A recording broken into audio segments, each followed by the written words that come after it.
Okay, everyone, we're going to start talking today about solving for variables. And we have been solving for one variable all along, but it was a variable that was the same variable in the midst of a lot of numbers. Today we're going to look at what it's like to solve for a variable when there are a lot of variables, more than one, and what you do when you solve for them.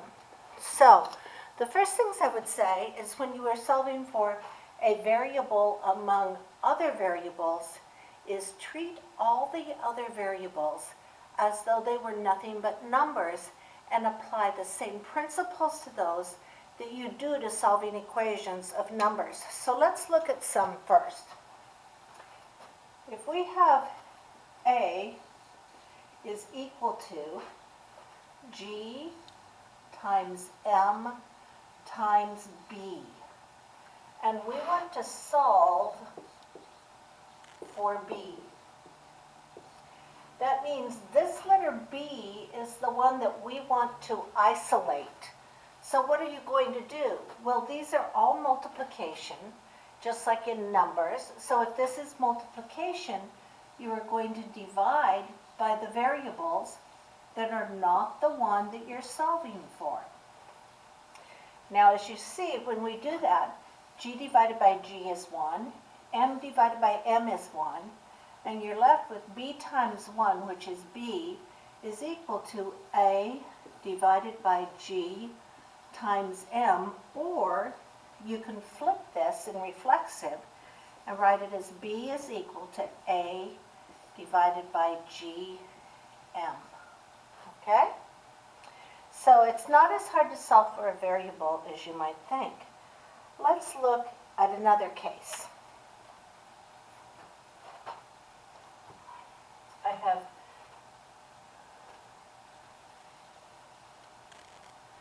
T is equal to 4 times M minus 4 times W.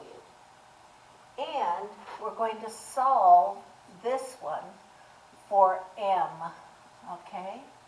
So that's the letter we want to isolate. So that means this one's right here.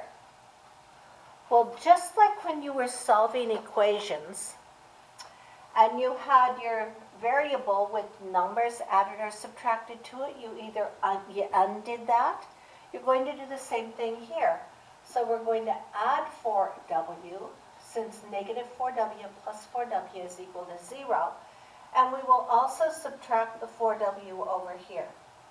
So that becomes 0. And you're left, these are not like terms, so all we can do is write them down as T minus 4W is equal to 4 times M.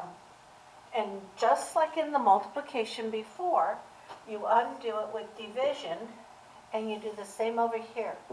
And notice everything on top has to be placed over the part that's dividing. So now, 4 divided by 4 is 1, so it's 1 times M, which is equal to M, which is equal to T minus 4W divided by 4. Or I can flip it, and I can say M is equal to T minus 4W divided by 4. Okay? Let's look at another one.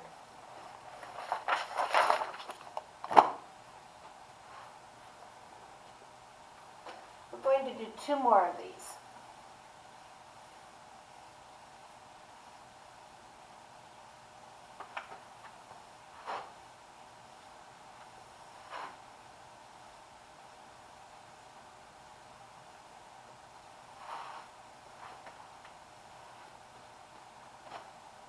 Okay? I have T is equal to 7/2 R, and that's it, plus 16. 7/2 R plus 16, and we are going to solve for R. Okay, so it's the R that we're wanting to isolate. therefore, the first thing you're going to have to do is eliminate this plus 16, just like you would in regular equation solving. So this is minus 16 and minus 16. That becomes a 0. And so t minus 16, since they are not like terms, you can only rewrite it, 7/2 r. Okay, we have a fraction here, but I'm going to actually rewrite this as 7 times r over 2. So that shows you you're going to, first of all, multiply by 2. And that means this is going to multiply by 2. Okay?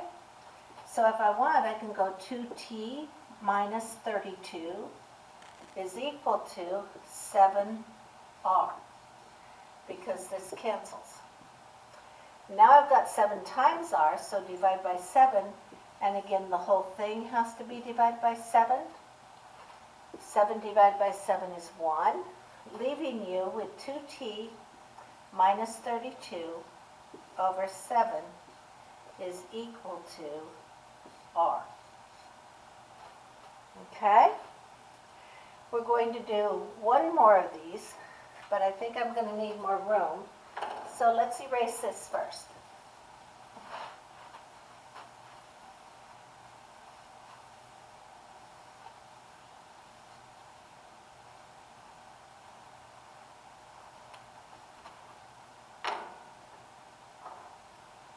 Okay.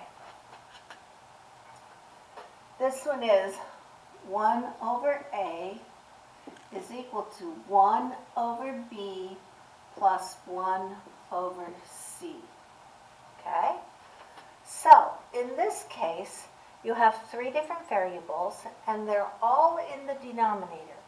So, we want to solve for b.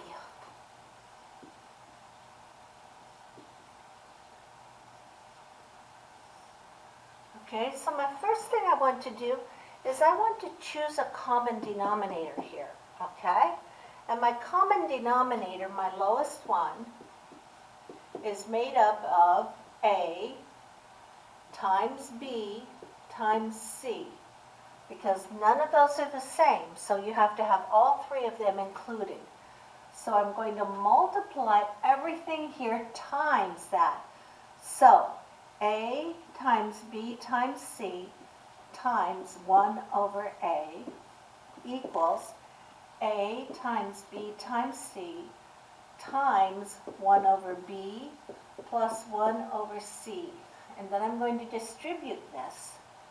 And I'm going to have a times b times c times 1 over a equal to a times b times c times 1 over b plus a times b times c times 1 over c. And notice the a, b's, and c's are in the numerators. They're not in the denominators. So when I look at this, a divided by a is going to give you 1, and that leaves 1 times bc, which is b times c, equal to, over here, b and b are going to become 1, leaving you with ac times 1, which is a times c, plus c and c divided by c is 1, leaving you ab times 1, which is ab. Now remembering, we're solving for b. So that means we need to get my b's on the same side. I have a b here and a b here. So I'm going to be subtracting this here to bring it over here. So we're going to subtract ab from both sides. And that becomes 0. And you're left with bc